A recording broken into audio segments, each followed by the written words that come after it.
कल्पना कीजिए, एक अंधकारमय अंतरिक्ष के बीच एक छोटा नीला ग्रह घूम रहा है। अचानक वहां से एक छोटा यान उगता है, अज्ञात की ओर यात्रा करता है। ये सिर्फ एक यान नहीं है, ये मानव के सपनों, साहस और अडिग इच्छा शक्ति का प्रतीक है। नासा, जिसने इस सपने को वास्तविकता में बदला, आज तक असंख्य अंतरिक्ष अभियान और प्रयोग कर चुका है, लेकिन हर सफलता के पीछे अनगिनत बाधाएं, असफलताएं और निरंतर तकनीकी विकास रहा है। आज के इस वीडियो में हम देखेंगे कैसे नासा ने 1958 से लेकर आज तक अंतरिक्ष विजय के इस अभियान को संगठित किया, कौन कौन सी बाधाओं का सामना किया और कैसे लगातार अपनी तकनीक को अपडेट करता रहा। नासा की स्थापना हुई 1958 के 29 जुलाई को संयुक्त राज्य अमेरिका के राष्ट्रपति ड्वाइट डी आइजनहावर के हस्ताक्षर से। इसके पीछे मुख्य कारण था सोवियत यूनियन के स्पुतनिक 1 उपग्रह का सफल प्रक्षेपण, जो 1957 के 4 अक्टूबर को हुआ था। इस घटना ने शुरू कर दी स्पेस रेस। नासा का पहला लक्ष्य था इंसानों को अंतरिक्ष में भेजना और वहां वे कैसे काम कर सकते हैं, यह परखना। पहला मानव अभियान कार्यक्रम था प्रोजेक्ट मरकरी। 1961 से 1963 के बीच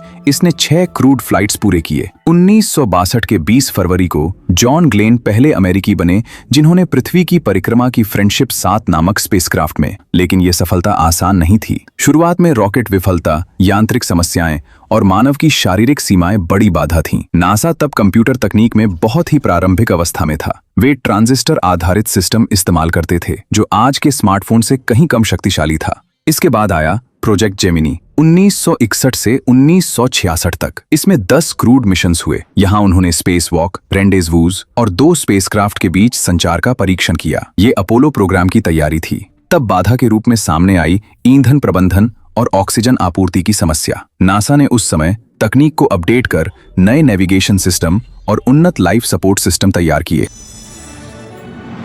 अपोलो प्रोग्राम नासा का सबसे बड़ा सपना और सबसे बड़ी चुनौती था। 1961 के 25 मई को राष्ट्रपति जॉन एफ कैनेडी ने घोषणा की कि इस दशक के अंत तक अमेरिका इंसान को चांद पर भेजेगा और सुरक्षित वापस लाएगा। इस लक्ष्य को पूरा करने के लिए नासा ने अपोलो प्रोग्राम शुरू किया। उस समय पहली बड़ी त्रासदी आई 27 जनवरी 1967 को। अपोलो 1 मिशन की प्रैक्टिस के दौरान कैप्सूल के अंदर आग लग गई। Commander Virgil Grisham, Edward white और रोजर चेफी, तीनों अंतरिक्ष यात्री अपनी जान गंवा बैठे। ये घटना नासा को पूरी तरह रोक देती है। जांच में पता चला कि शुद्ध ऑक्सीजन का वातावरण और वायरिंग की खामियां ही इस हादसे की मुख्य वजह थी। नासा ने तब पूरे स्पेसक्राफ्ट का डिजाइन बदल दिया। नए सिरे से अग्निरोधक सामग्री बनाई गई, बेहतर हैच सिस्टम और भी सुरक्षित इलेक्ट्रिकल वायरिंग तैयार की गई। इसी बाधा से नासा की आधुनिक सुरक्षा संस्कृति का जन्म हुआ। इसके बाद सफलता का दौर आया। 1968 के दिसंबर में अपोलो 8 मिशन में फ्रैंक बोरमन, जिन लोवेल और बिल एंडर्स पहली बार चांद की कक्षा में पहुंचे और उन्होंने पृथ्वी को चांद के पीछे से उदय होते देखा। लेकिन सबसे ऐतिहासिक पल आया 20 जुलाई 1969 को।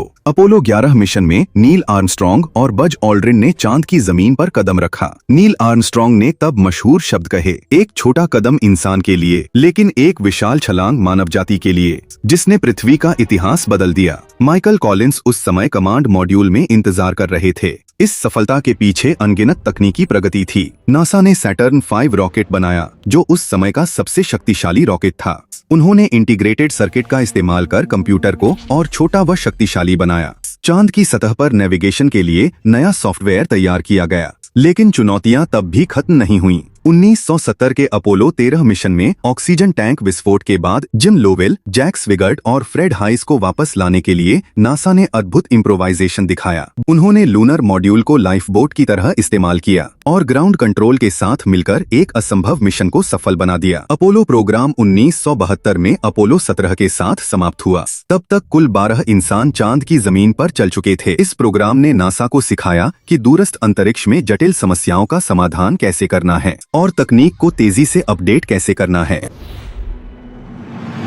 अपोलो प्रोग्राम के बाद नासा एक नए युग में प्रवेश करता है। 1973 के 14 मई को उन्होंने स्काईलैब, अमेरिका का पहला स्पेस स्टेशन लॉन्च किया। ये बनाया गया था एक इस्तेमाल किए गए सैटर्न 5 रॉकेट के तीसरे स्टेज को बदलकर। 3 क्रू मिशन ने यहाँ कुल 171 दिन बिताए। वैज्ञानिकों ने सूरज का अवलोकन, पृथ्वी की तस्वीरें लेना और इंसान के लंबे समय तक अंतरिक्ष में रहने के प्रभाव पर महत्वपूर्ण प्रयोग किए। लेकिन स्काईलैब के लॉन्च के समय सोलर पैनल और मेटियोरॉइड शील्ड को नुकसान हुआ, जिससे क्रू के लिए तापमान नियंत्रण चुनौतीपूर्ण महत्वपूर्ण हो गया। नासा ने ग्राउंड से निर्देश देकर और क्रू की मैनुअल मरम्मत के जरिए समस्या हल की। 1975 के 15 जुलाई को आया अपोलो सोयूज टेस्ट प्रोजेक्ट। ये था पहला अंतर्राष्ट्रीय मानव अभियान जहां नासा का अपोलो कैप्सूल और सोवियत सोयूज स्पेसक्राफ्ट अंतरिक्ष में डॉक हुए। इस मिशन ने शीत युद्ध के समय दो महाशक्तियों के बीच सहयोग का दरवाजा खोला। इसके बाद शुरू हुआ स्पेस शटल प्रोग्राम। 1981 के 12 अप्रैल को कोलंबिया शटल पहली बार लॉन्च हुआ। यह था इतिहास का पहला पुनः प्रयोग योग्य अंतरिक्ष यान। 1981 से 2011 तक कुल 135 मिशन पूरे किए गए। शटल ने सैटेलाइट मरम्मत, हबल स्पेस टेलीस्कोप लॉन्च और इंटरनेशनल स्पेस स्टेशन निर्माण में अहम भूमिका निभाई। तकनीकी रूप से इसमें टाइल आधारित हीट शील्ड, एडवांस्ड एवियोनिक्स और शक्तिशाली मेन इंजन इस्तेमाल किए गए। लेकिन यह प्रोग्राम भी बड़ी बाधाओं से गुजरा।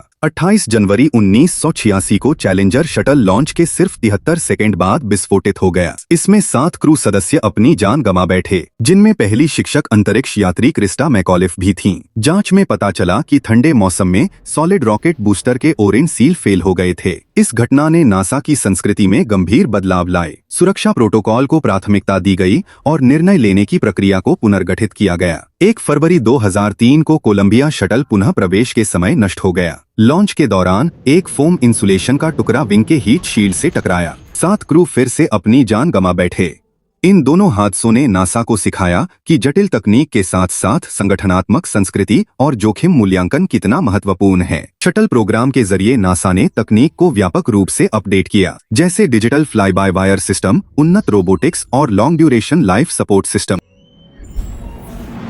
शटल प्रोग्राम के बाद नासा ने अंतर्राष्ट्रीय सहयोग का एक नया अध्याय शुरू किया। 1998 के 20 नवंबर को रूस के जारिया मॉड्यूल के प्रक्षेपण से इंटरनेशनल स्पेस स्टेशन ISS का निर्माण शुरू हुआ। नासा ने इस प्रोजेक्ट में नेतृत्व किया। 2000 के 2 नवंबर को पहला क्रू एक्सपीडिशन 1 स्टेशन पर पहुंचा। अब तक ISS पर लगातार इंसानों की मौजूदगी बनी हुई है, जो मानव इतिहास की सबसे लंबी अंतरिक्ष उपस्थिति है। ISS पर नासा और उसके अंतर्राष्ट्रीय साझेदार जैसे रूस, यूरोप, जापान और कनाडा माइक्रोग्रेविटी में जीव विज्ञान, भौतिकी, खगोल भौतिकी और मानव स्वास्थ्य पर हजारों प्रयोग कर चुके हैं। यहाँ वे लंबे समय तक अंतरिक्ष यात्रा के प्रभाव जैसे हड्डियों का क्षय, मांसपेशियों की कमजोरी और दृष्टि की समस्या पर शोध करते हैं। उस समय बड़ी चुनौती थी स्टेशन के निर्माणकालीन जोखिम, सोलर एरे और कूलिंग सिस्टम की विफलता। नासा ने रोबोटिक आर्म कनाडार्म 2 और स्पेसवॉक के जरिए इनकी मरम्मत की। तकनीकी रूप से उन्होंने उन्नत लाइफ सपोर्ट सिस्टम, पुनः उपयोग योग्य पानी प्रणाली और हाई स्पीड कम्युनिकेशन नेटवर्क तैयार किया। इसी दौरान नासा ने रोबोटिक मिशनों से सौरमंडल की खोज की। 1997 में मार्स पाथफाइंडर और सोजर्नर रोवर ने मंगल ग्रह पर पहली बार रोवर लैंड कराया। इसके बाद आए स्पिरिट और अपॉर्चुनिटी रोवर 2004 में, क्यूरियोसिटी 2012 में और सबसे उन्नत परसेवरेंस रोवर 2021 के 18 फरवरी को। परसेवरेंस ने मंगल के जेजरो क्रेटर में लैंड किया और प्राचीन जीवन के संकेत खोजे, पत्थरों के नमूने इकट्ठा किए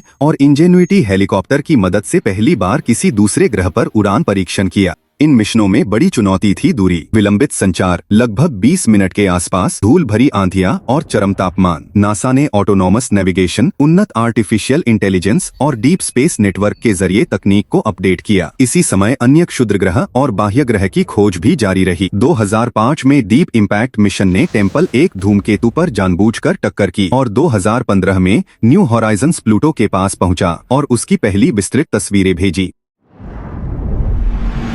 नासा सिर्फ मानव अभियानों तक सीमित नहीं था। उन्होंने अंतरिक्ष के गहरे रहस्यों को उजागर करने के लिए शक्तिशाली ऑब्जर्वेटरीज भेजी। 1990 के 24 अप्रैल को डिस्कवरी शटल से लॉन्च हुआ हबल स्पेस टेलीस्कोप। शुरुआत में इसके मुख्य मिरर की खामी के कारण तस्वीरें धुंधली हो जाती थी। 1993 में पहली सर्विसिंग मिशन में शटल क्रू ने नए करेक्टिव ऑप्टिक्स लगाकर इसे ठीक किया। बाद में और 4 सर्विसिंग मिशंस हुई। हबल आज भी ब्रह्मांड की उत्पत्ति, ब्लैक होल्स, एक्सोप्लैनेट्स और दूरस्थ गैलेक्सीज की अनगिनत तस्वीरें भेज रहा है। 2021 के 25 दिसंबर को फ्रेंच गुयाना के कोरो स्पेसपोर्ट से एरियन 5 रॉकेट पर लॉन्च हुआ। जेम्स वेब स्पेस टेलीस्कोप मानव इतिहास का सबसे शक्तिशाली और महंगा ऑब्जर्वेटरी। यह सन अर्थ लैग्रेंज पॉइंट 2 पर स्थित हुआ, जो पृथ्वी से लगभग 15 लाख किलोमीटर दूर है। वेब का 6.5 मीटर का सुनहरा बेरिलियम मिरर और अत्याधुनिक इंफ्रारेड इंस्ट्रूमेंट्स ब्रह्मांड की पहली रोशनी और वायुमंडल वाले एक्सोप्लैनेट्स की विस्तृत जानकारी दे रहे हैं। लॉन्च के बाद मिरर सेगमेंट्स को सटीक रूप से अलाइन करना बड़ी चुनौती थी। नासा ने अत्यंत सूक्ष्म इंजीनियरिंग से इसे हल किया। इसी दौरान नासा ने कमर्शियल पार्टनरशिप्स बढ़ाए। 2014 से शुरू हुआ कमर्शियल क्रू प्रोग्राम। 2020 के 30 मई को स्पेस एक्स के क्रू ड्रैगन कैप्सूल ने पहली बार ISS पर नासा के एस्ट्रोनॉट्स डग हर्ले और बॉब बेनकेन को पहुंचाया। यह 2011 के शटल रिटायरमेंट के बाद पहली बार अमेरिकी धरती से मानव लॉन्च था। बोइंग का स्टारलाइनर भी टेस्ट फ्लाइट्स पूरा कर चुका है। इस साझेदारी ने नासा को लागत घटाने और फ्रीक्वेंसी बढ़ाने में मदद की।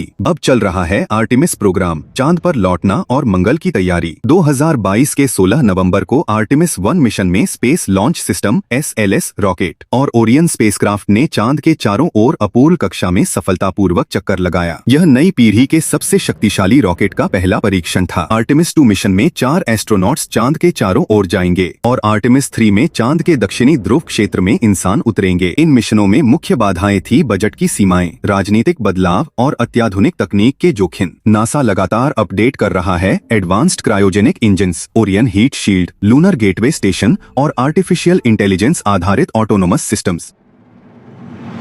नासा के अभियान सिर्फ चांद और मंगल तक सीमित नहीं है। उन्होंने सौर मंडल के अन्य ग्रहों और छोटे छोटे पिंडों को भी गहराई से खोजा है। 1997 में लॉन्च हुआ कैसिनी हुएगेन्स मिशन 2004 में शनि ग्रह की कक्षा में पहुंचा और 2017 तक अद्भुत जानकारियां भेजता रहा। इसने शनि के छल्लों, उसके चांद, टाइटन और एनसेलाडस की बर्फ के नीचे संभावित जीवन के संकेत खोजे। 2017 के 15 सितंबर को कैसिनी को शनि के वायुमंडल में जानबूझकर नष्ट किया गया ताकि कोई प्रदूषण न हो। इस मिशन की बड़ी चुनौती थी लंबी 20 साल की यात्रा और रेडियोइजोटोप थर्मोइलेक्ट्रिक जनरेटर की ऊर्जा प्रबंधन। 2016 में लॉन्च हुआ जूनो मिशन बृहस्पति ग्रह के तीव्र विकिरण बेग से गुजर रहा है और ग्रह की आंतरिक संरचना, चुंबकीय क्षेत्र और घूर्णन के बारे में विस्तृत जानकारी दे रहा है। 2018 का ओसिरिस रेक्स मिशन बेनो नामक कार्बन समृद्ध क्षुद्र ग्रह से नमूना लेकर 2023 में पृथ्वी पर वापस आया। यह पहला अमेरिकी मिशन था जिसने क्षुद्र ग्रह से नमूना वापस लाया। पृथ्वी के अवलोकन में भी नासा अग्रणी है।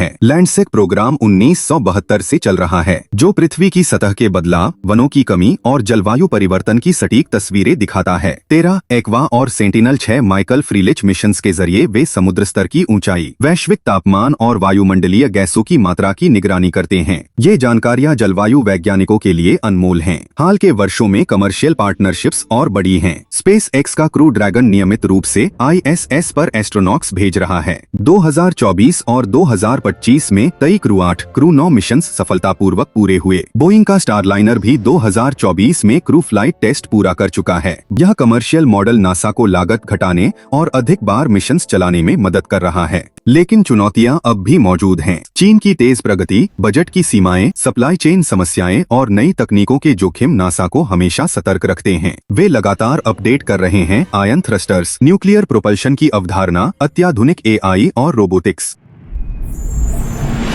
नासा की ये लंबी यात्रा सिर्फ तकनीक और विज्ञान की कहानी नहीं है, ये इंसान की अटूट जिज्ञासा और सीमाएं पार करने की कहानी है। 1958 में कुछ 100 कर्मचारियों से शुरू होकर आज नासा दुनिया की शीर्ष अंतरिक्ष संस्था बन चुकी है, जिसके साथ हजारों वैज्ञानिक, इंजीनियर और साझेदार संस्थाएं काम करती हैं। हर असफलता, चाहे वो अपोलो 1, चैलेंजर, कोलंबिया या अलग अलग रॉकेट लॉन्च की शुरुआती विफलताएं हों, उसने नासा को और मजबूत और सुरक्षित बनाया है। उन्होंने सीखा कि जटिल मिशनों की सफलता सिर्फ तकनीक पर निर्भर नहीं करती, बल्कि संगठनात्मक संस्कृति, पारदर्शी संचार और जोखिम प्रबंधन पर भी। लगातार तकनीकी अपडेट नासा की सबसे बड़ी ताकत है। वे ट्रांजिस्टर से आधुनिक क्वांटम कंप्यूटिंग और आर्टिफिशियल इंटेलिजेंस के युग तक पहुंच चुके हैं। आज के मिशंस में autonomous robots, real time data analytics, advanced material science और न्यूक्लियर प्रोपल्शन की अवधारणा लागू हो रही है। आर्टेमिस प्रोग्राम के जरिए वे चांद को भविष्य के मंगल अभियानों की प्रयोगशाला बनाना चाहते हैं। वहां स्थायी लूनर बेस और गेटवे स्टेशन बनाने की योजना चल रही है। साथ ही नासा पृथ्वी की समस्याओं के समाधान में भी अहम भूमिका निभा रहा है। क्लाइमेट चेंज का अवलोकन, प्राकृतिक आपदाओं की भविष्यवाणी